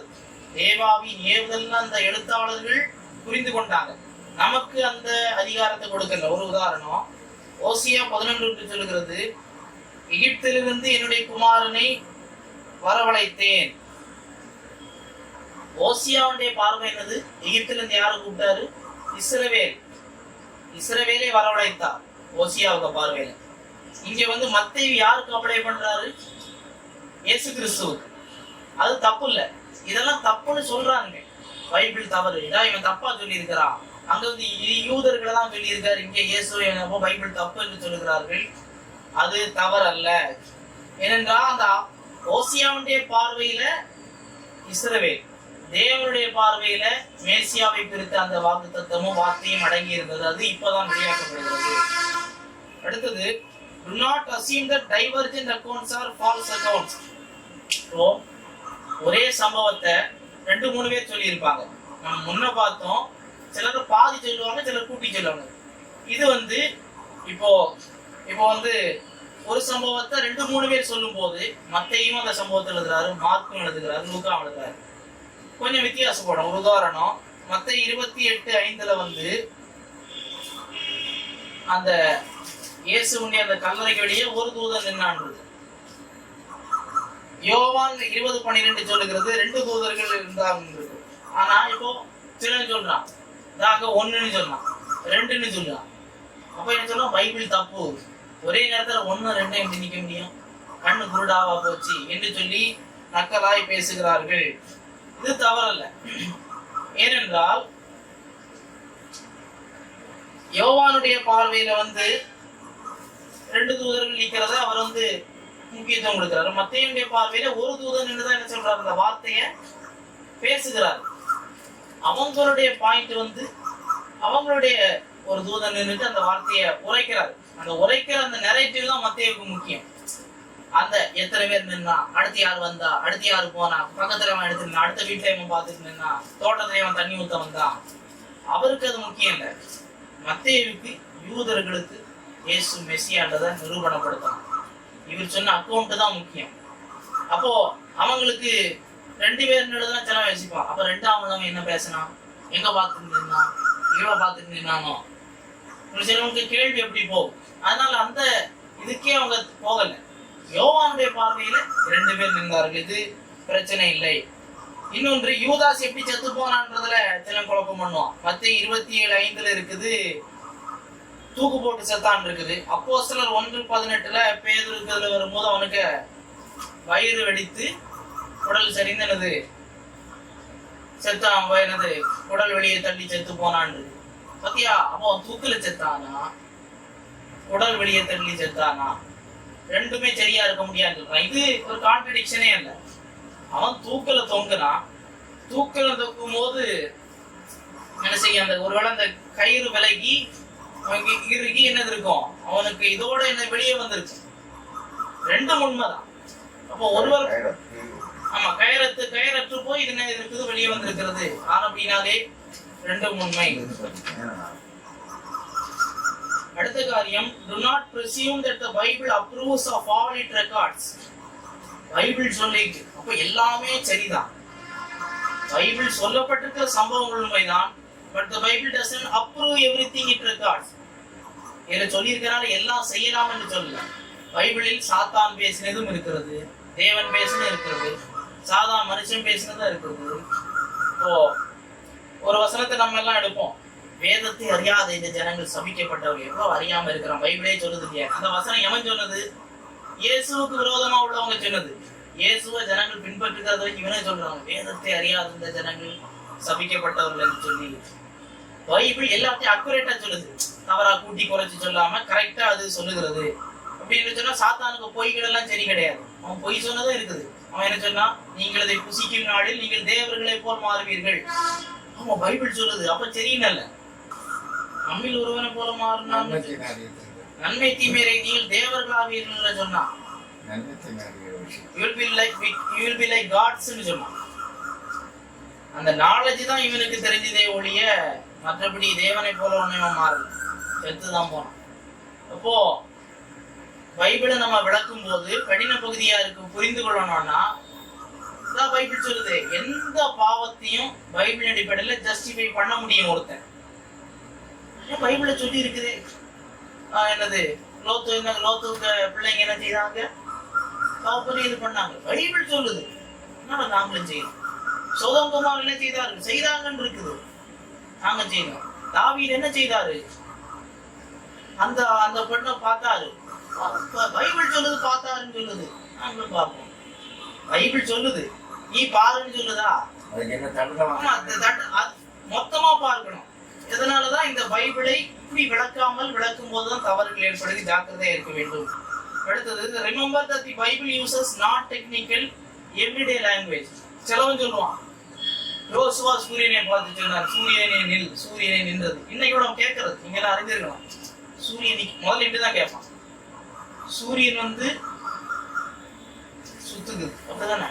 சூரியன் அது ரிவால்வ் ஆகிட்டு இருக்குது, அதே ரிவால்வ் ஆகிட்டு இருக்குது, அதை சுத்தி எல்லா பிளானட்டும் ரிவால்வ் ஆகுது.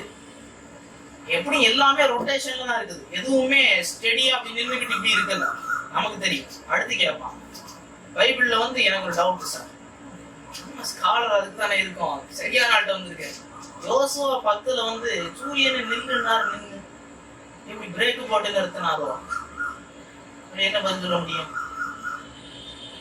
ஓ பைபிள் அன்றைக்கு இது சயின்ஸ் புக் அல்ல, இதுல சயின்ஸ் இருக்கிறது. இது சயின்ஸ் புக் அல்ல, இது ரட்சிப்புக்கான நூல், அதுதான் எழுதியிருக்கிறார். அப்ப அன்னைக்கு அப்ப இவன் இவ்வளவு நம்ம பதில் கொடுக்க வேண்டியது, இதுக்கு 3000 வருஷத்துக்கு முன்னோட சம்பவத்தையாக நீ என்ன செய்யற கேட்கிற. அப்ப அன்னைக்கு சூரியனுக்கு ரொட்டேஷன் இப்படியா, ஆண்டவர்கிட்ட அவர் அப்படியே கேட்கணும், ஆண்டவரே சூரியன் இத்தனை இதுல சுற்றி கொண்டிருக்கிறது, எத்தனை இதை சுத்தி இப்படி போய்கிட்டு இருக்கிறது ஆண்டவரே, அதனால இவன் எப்படி நிறுத்தலாம், இப்படி நிறுத்தினா இதாகுமா, இல்லை அதை நிறுத்தலாமா, இதுக்கு இங்க ஒரு டிஸ்டன்ஸ் இப்படியா, எவ்ரிடே லாங்குவேஜ். இப்போ அப்ப நம்ம கேட்கட்டே, இன்னைக்கு பேப்பர்ல என்ன போட்டிருக்கான், நாளை சூரிய உதயம் சூரிய அஸ்தமனம், அப்ப சூரியன் உதிக்குதா? கன்னியாகுமரிக்கு சூரிய உதயம் பார்க்க போறேன், கன்னியாகுமரியில சூரியன் எழும்புதா? நீ சொன்னா எவ்ரிடே லாங்குவேஜ், அது நம்ம புரிஞ்சு கொள்ளுது.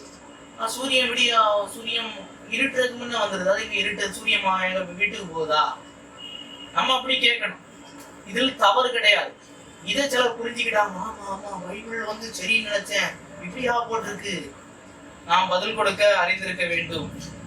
அடுத்தது இன்னொரு 5-4 காரியம் தான். Do not assume round numbers or false numbers. புரியுதா? இந்த ரவுண்ட் நம்பர்ஸ் சொல்லும் போது 1,85,000 பேர், 12,000 பேர், 34,000 பேர், 7,000 பேர், ஆமா 1,40,000 எல்லாம் இது இந்த ரவுண்ட் நம்பர்ஸ்ல போட்ட உடனே எல்லாமே நான் யோசிச்சிருக்கேன், உங்களோட எண்ணுவாங்களோ இன்னைக்கு எண்ணினாலே கரெக்டா வராது, அன்னைக்கு 2 3 4 எல்லாம் நம்ம ஸ்கூல்ல சொல்லுவாங்க, நீ 1 சொல்லு, நீ 2 சொல்லு, 4 5 6 1 லட்சத்தை வரை போயிருமோ. ஒரு தூதம் அடிச்சு 1,85,000 தானே பாளையத்துல வந்து அடிச்ச உடனே. அப்போ கரெக்டா எண்ணி வச்சு கரெக்டா 5,001 அப்படி இருக்கப்படாதோ. வெற்றி மேய்ச்சி மனுஷரை வெட்டி ஏற்றி பார்த்ததுன்னா அப்படி 70,000 பேரா 80,000 பேரா வெற்றி மேய்ச்சி மனுஷர் பெட்டி ஏற்றி பார்த்ததுனால அப்படி இந்த 1000 சில்ட்ரு 52ல வந்திருக்க கூடாதா? ரவுண்ட் நம்பர்ஸ்ல எழுதுறது அன்றைய விட லிட்டரேச்சருடைய வழக்கம். அது லிட்டரேச்சருடைய பார்வையிலே அது தப்பு இல்ல. இப்ப சில அது வந்து இந்த என்னது எழுதுறவங்களுக்கு சில ஏறத்தாழன்னு போடுவோம். இது கத்திருக்க பார்வையில் இது தவறே கிடையாது, பிரச்சனையே இல்லை. ஆனா அப்படின்னா இது தவறல்ல. அடுத்தது remember that the Bible uses different literary devices. நம்ம தான் பார்த்தோம். நம்ம என்ன பார்த்தோம், சிலர் போயட் வடிவில் எழுதுவாங்க, சிலர் வந்து பேரபிள் என்னது ஊமைகள் வடிவில் இருக்கும், சிலர் வந்து என்னது அலிகோரி. பவுல் வந்து என்னது செய்யறாரு, ஒரு 2 மலைகளை எடுத்து ஒன்று பழைய ஏற்பாடு புதிய ஏற்பாடு கொண்டு வர்றதுக்கு, ஒன்று வாக்கு தத்துவம், இன்னொன்று அடிமைத்தனத்தில் ஆகாரம் சொல்லி கொண்டு வருகிறாரு. இயேசு கிறிஸ்து சிலது சட்டை கிண்டலா சில சொல்லுவார், ஒட்டகத்தின் காதிலே என்னது ஊசியின் காதலே அது எப்படி ஊசிக்கு காதல ஒட்டகம் ஆலயம் இயேசுக்கு தெரியாது, இவனுக்கு தெரியுமே. அது வந்து புரிந்து கொள்வது சாட்டர். இது லிட்டரேச்சர்ல உள்ள பெரிய பெரிய ஹை டிவைசஸ். இதை கிண்டல் அடிக்க, இதை நம்ம தவறா புரிஞ்சு கொள்ள கூடாது. என்னது சில பிள்ளைங்களுக்கு ஆமா டாடி அது ஒட்டகத்துக்கு காதுல ஊசிக்கு காதல ஒட்டகம் போகுமா, ஏன் இயேசு அப்படி சொன்னாரு, அது எதுக்கோ சொல்லியிருப்பாரு, ஒருவேளை அவருக்கு காலத்துல போயிருக்குமா இருக்கும். அப்படி நம்ம சொல்லக்கூடாது. இது வந்து அந்த சாட்டர் இதை சொல்லுவாங்க, அதை வந்து புரிந்து கொள்வதற்கு சொல்லப்படுகிறது. இன்னொன்று ஹைப்பர்போல். சிலவங்க கேட்பான், இயேசு செய்தவற்றை எழுத போனா உலகம் கொள்ளாதுன்னு கேட்பான். உலகம் கொள்ளாதோ, ஒரு புத்தகத்துல இவ்வளவு கொளிச்சு இன்னும் இயேசு இன்னும் எத்தனை செய்தார், 3 வருஷம் தானே செய்தாரு, அதுக்கு எழுதுறதில்ல, அவ்வளவு அதிகம். உலகம் கொள்ளாதுன்னா அதெல்லாம் டெய்லி அவர் ஒவ்வொரு நொடி அவர் பேசுனதே அற்புதம் தான். அவர் ஒவ்வொரு நிமிஷமும் இவங்கள்ட்ட பேசுனது போனதெல்லாம் செய்ததுன்னா எழுத முடியாதுன்னு சொல்லுகிறார். இதை விட ஒரு முக்கியமான காரியம், இந்த பிரதிகள் தேவனால், இந்த காப்பிகள் தேவனால் கொடுக்கப்பட்டதுன்னு சொல்லக்கூடாது. தேவனுடைய இன்ஸ்பிரேஷன் இந்த பிரதி எடுத்தவங்கள்ட்ட இல்லை, மூல பிரதிகளில் மட்டுமே இந்த இன்ஸ்பிரேஷன் காணப்பட்டது. ஏன் இப்ப நிறைய டிரான்ஸ்லேஷன் வருது, ஏன் நம்ம வந்து கிரீக்கு போறோம், ஒரிஜினல் டிரான்ஸ்லேஷன் பாக்குறோம்னு சொன்னா, நம்முடைய பைபிள் வந்து பிரதிகள் தான் நமக்கு கிடைச்சதுதான். இது ஒரிஜினல் மூல பாஷை தான். இப்ப தமிழ்ல வந்து மொழிபெயர்த்தவங்க மூல பாஷைன்னா பவுல் எழுதுன அந்த மேனுஸ்கிரிப்ட் ஒன்றும் இல்லை. பல பிரதிகள்ல அவங்களுக்கு ஒரு எபிரேய பிரதி கிடைச்சி தமிழ்ல மொழிபெயர்த்தவங்க அதை எபிரேயத்தை படிச்சு அதை மொழிபெயர்த்தது. ஆனபடினாலே இப்படி வந்து காப்பி பண்ணும் போது சில தப்புகள் வந்திருக்கு. உபதேசத்துல எதுலையுமே தப்பு வரல. எதுலன்னா இந்த காப்பி ஸ்டேரர் 700ன்றதுல 7000. ஏன்னா எபிரேயத்துல எல்லாம் ஒரு புள்ளி தான் கீழே, யோது வௌ, அந்த ஒரு புள்ளி கொஞ்சம் லேசா மாறிட்டாலும் அடுத்த ஒரு புள்ளி அடுத்த ஒரு எண்ணு சொல்லி வந்துடுவார்கள். இப்போ 2 ராஜாக்கள் 8:24 அகசியா ராஜாவுக்கு 22 வயதுன்னு சொல்லுது. 2 நாளாகவும் 22:2 வந்து 42 சொல்லுது. அப்போ 20 வருஷம் ஒரே ராஜா பதவி இருக்கும்போது 20 வருடம் கூட தான் இருக்கிறது. அப்போ வந்து நம்ம புரிஞ்சுக்க வேண்டிய இது ஒரு காப்பிஸ்ட் எரர். மொழிபெயர்த்ததிலே அந்த பிரதி எடுத்ததிலே வந்த தவறு என்று புரிந்து கொள்ளலாம். NASB பைபிள்களிலே இந்த தவறுகள் எல்லாம் சரிப்படுத்தப்பட்டிருக்கிறது.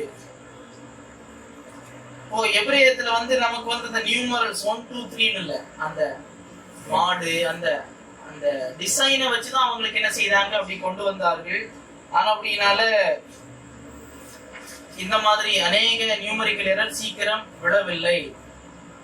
இப்ப இங்க எவ்வளவு தப்பு வரும்னு சொன்னா, இத சில சொல்லுவாங்க டிக்டோகிராஃபின்னு சொல்லுவாங்க. இங்கிலீஷ்ல பார்த்தா 2 தடவை எழுதிடுவாங்க, 1 எழுதுறது. இப்போ லேட்டர்னு எழுதுறதுக்கு பதிலா லேட்டர்னு வந்துடும். ஒரே ஒரு எழுத்து தான் வித்தியாசம். அப்ப அர்த்தம் மாறி போய் விடுகிறது. இதெல்லாம் இந்த கிராமர்ல அந்த காப்பி பண்ணும்போது இருக்கிற தவறுகள். இன்னொரு ஃபிஷன் சொல்லுவாங்க, இணைக்கிறது. நோவேர்னு ஒரு வார்த்தைய நவ் ஹியர்னு போட்டுருவாங்க, ரெண்டும் அர்த்தம் மாறி போய் விடுகிறது. ஃபியூஷன் சொல்லுவாங்க, அத என்ன சொல்றது, அதை பிரிக்க வேண்டிய வார்த்தையை இணைச்சு படிப்பாங்க. லுக் இட் இஸ் தேர் இந்த கேபினெட்னு படிக்கிறது பதிலாட்டு லுக் இட்ஸ் தேர் இந்த கேபினெட், அது வார்த்தை மாறி. ஹாப்லோகிராஃபி என்று சொல்லுவார்கள். லேட்டர் என்பவர்கள் லேட்டர்னு சொல்லுவாங்க. ஹோமோபோனி என்று சொல்லுவார்கள். ஹோமோபோனி என்று சொன்னா ஒரே சத்தம் தான், ஆனா ரெண்டு வார்த்தையோட ரெண்டு அர்த்தம். மீட் மீட், MEAT மீட்னா சந்திப்போம், மீட்னா இறைச்சி, சத்தம் ஒரே சத்தம். அப்ப அப்படி வருது. மெட்டாதீசிஸ் என்று சொல்லுவார்கள்.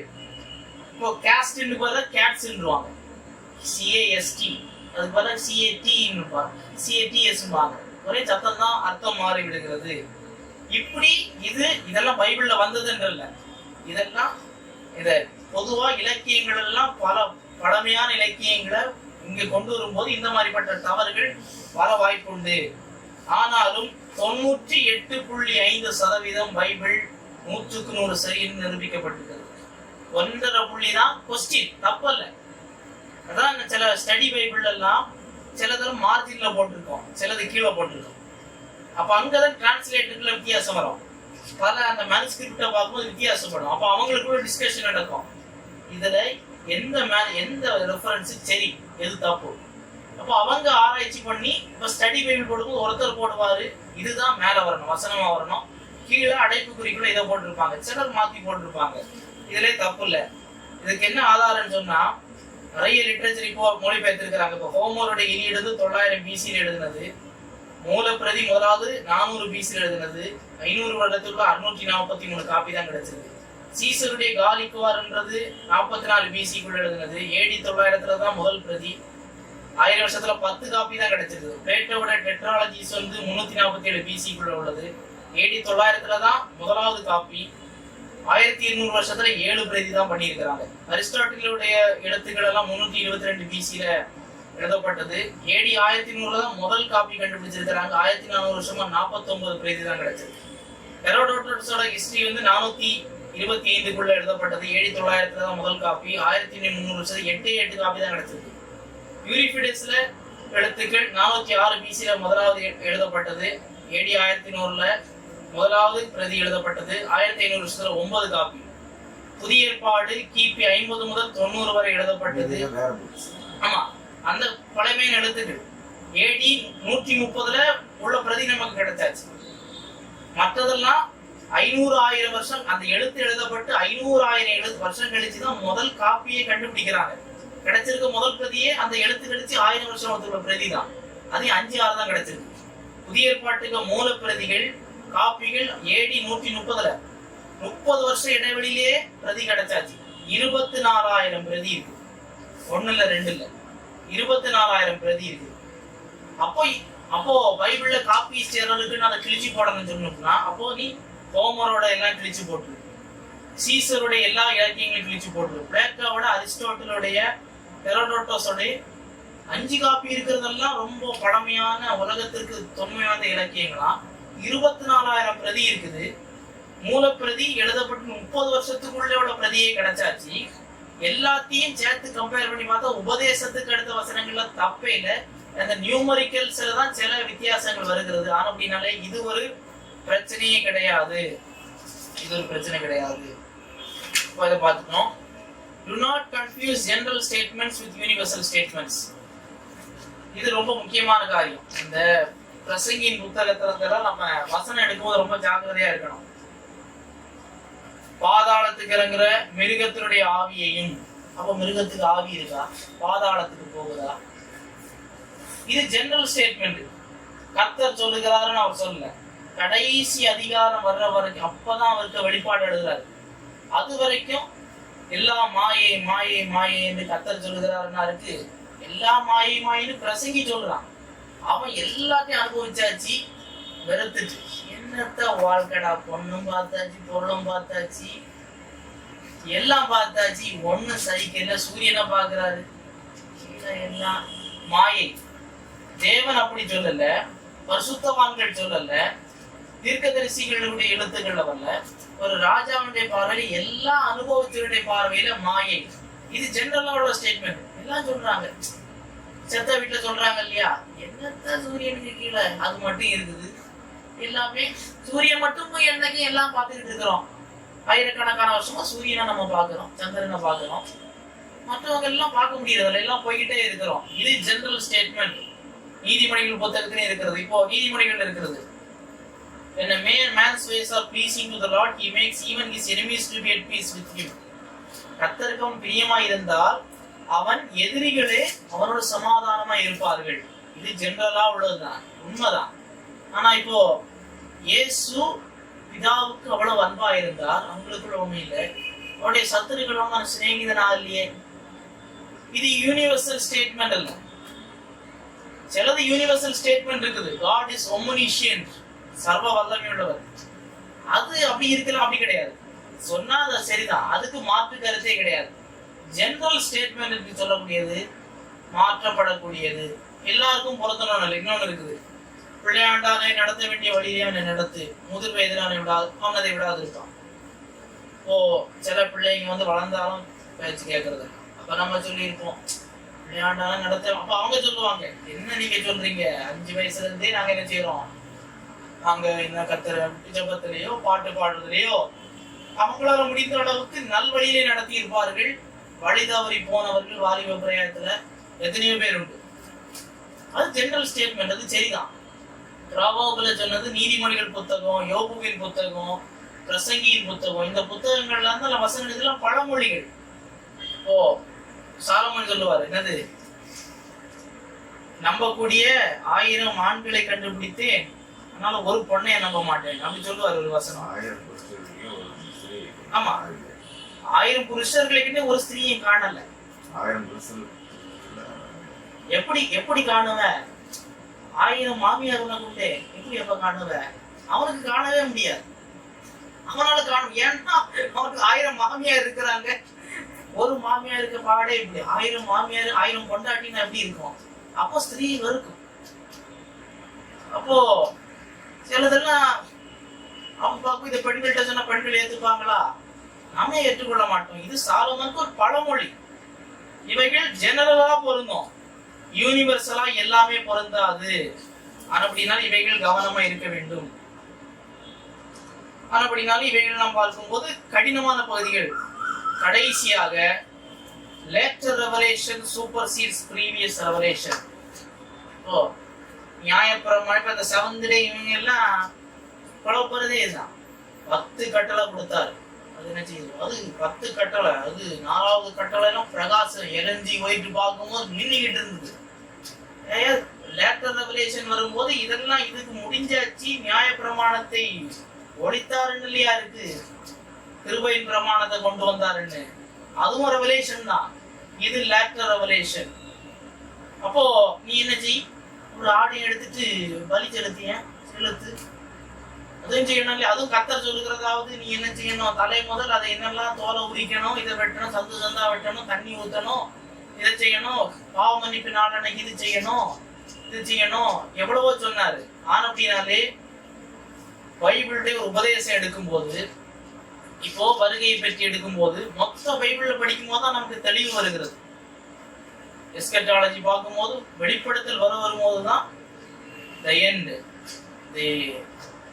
நல்லது ஒரு முடிவு. அது வரைக்கும் ஒரு முடிவு வரல. பழைய பாட்டை மட்டும் வச்சு பார்த்துட்டு இருந்தா எதுக்கு இந்த பலி, எவ்வளவோ தீர்க்க தரிசனம் ஒன்னும் நடக்கலையே. இன்னைக்கு முற்று பெறாத தீர்க்க தரிசனங்கள், அர்த்தமற்ற பலிகள் எல்லாமே புதிய ஏற்பாடு வரும்போதுதான் இவைகள் மாற்றப்படுகிறது. உதாரணம், ஏதேன் தோட்டத்துல ஒரே ஒரு கனியை மட்டும் புசிக்க விடாது, வேற எல்லாம் புசிக்கலாம். மிருகத்தோட சாப்பிட விடாது, அவங்க சாப்பிடவும் மாட்டாங்க. அடுத்து என்ன ஆச்சுது, இவங்க அதை சாப்பிட்டுட்டாங்க. அடுத்து அந்த கனியை சாப்பிடாதபடி பண்ணாரு. அதுக்கப்புறம் என்ன செய்யறாரு, வெறும் காய்கறிகள் எல்லாம் சாப்பிடலாம். நோவாக காலத்துக்கு பிறகு என்ன ஆச்சுது, மிருகத்தை சாப்பிடலாம் ஆச்சு. மோசேக்கு பிரமாணம் வரும்போது என்ன ஆச்சுது, எந்த மிருகத்தை சாப்பிடணும், எதை சாப்பிடக்கூடாதுன்ற ரெஸ்ட்ரிக்ஷன் வந்தது. சபையின் காலம் வரும்போது அப்போஸ்தலர் 10ஆம் அதிகாரம் 1 கொரிந்தியர் 10:31 படி உணவு பதார்த்தங்கள் நம்மை தீட்டுப்படுத்தாது. அந்த இதை சாப்பிடக்கூடாது, கால் இல்லாத சாப்பிடக்கூடாது, கோழியை சாப்பிடக்கூடாது. என்ன இப்ப கோழி வந்து பறக்க முடியாது, பறக்க முடியாத பறவைகளை சாப்பிடக்கூடாது. ஆனா நியூ டெஸ்டமெண்ட்ல வந்து நமக்கு இது ஒரு பெரிய இஷ்யூ அல்ல. அன்றைக்கு அது ஒரு ஒரு காரணத்துக்காக கொடுக்கப்பட்டது. இது லேட்டர் ரெவலேஷன், அது வந்து விட்டது. அப்படினாலே இவைகளை நாம் புரிந்து கொள்ள வேண்டும். எந்த காரியத்திலும் முடிவாக, if God cannot err and if the Bible is God's word, then the Bible cannot err. தேவன் பொய் சொல்ல முடியாது. பைபிள் தேவனுடைய வார்த்தை. அப்படி என்றால் பைபிளும் பொய் சொல்ல முடியாது. இது மட்டுமல்ல, இதெல்லாம் ஒரு ஜெனரல் பிரின்சிபிள்ஸ் தான். ஜெனரலா இந்த அப்பாலஜிஸ்ட் வந்து இந்த 17-18 பிரின்சிபிள்ஸை ஃபாலோ பண்ணுவார்கள். இன்னும் ஒவ்வொரு புக் வைஸாட்டு இருக்குது. இப்போ முதல் புத்தகத்துல இருந்தே கடின பகுதிகள் எடுக்கலாம். சூரியனை படைக்க முன்ன எங்க இந்த வெளிச்சம் வந்தது எடுக்கப்பா. சூரியனை படைக்க முன்ன சூரியன் தானே வெளிச்சம், அதுக்கு முன்ன எங்க வந்தது? 6ஆம் நாளை எல்லாம் படைச்சாருன்னு இருக்குது. எல்லாம் மிருகத்தை எல்லாம் ஆதாம் படைக்கப்பட்ட பிறகு இன்னொன்னா வந்து தோட்டத்துல வந்து இருக்கு. எப்படி வந்து இது ஒவ்வொரு புக் வைஸா போறது. இவைகள் பைபிள் கடின பகுதிகளுக்கு ஒரு அறிமுகம் மற்றும் இந்த கடின பகுதிகளை நாம் அணுக வேண்டிய விதமையாகும். இந்த வார்த்தைகள் மூலம் கர்த்தர் நம்மை ஆசீர்வதிப்பார்.